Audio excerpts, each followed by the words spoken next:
အဲ့ဒါကဘာကိုယိုလောက်ထားတာလဲဆိုတော့ရှားဆောင်အဓိကရှားဆောင်ပါတယ်မကြီးပါတယ်ပြီးလို့ရှိရင် तू ကစမုံမျိုး၅ပါးပါတယ်ပေါ့နော်အဓိကနှမ်းနဲ့စီနဲ့ရှားဆောင်က तू ကချုပ်နေသမျှတွေကိုဆင်းပေးတာပေါ့နော်အဲ့တော့မကြီးပါတဲ့အတွက် तू ကဝမ်းတွင်းကအပူလဲငြိမ်းတယ်အဲ့လိုမျိုးထုတ်ပေးထားတာပါရှင် side effect မရှိပါဘူးเนาะအဲ့တော့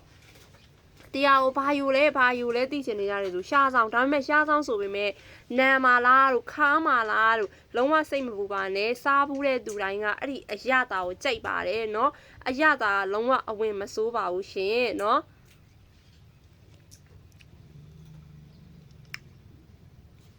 ဒီမှာပါ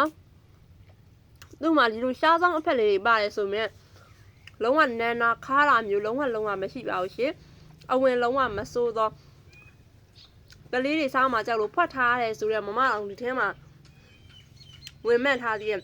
ကလေးတွေကယူလောက်ပြီးစားပြလို့မမြင်အောင်ဖွက်ထားရတယ်တဲ့သူမှာ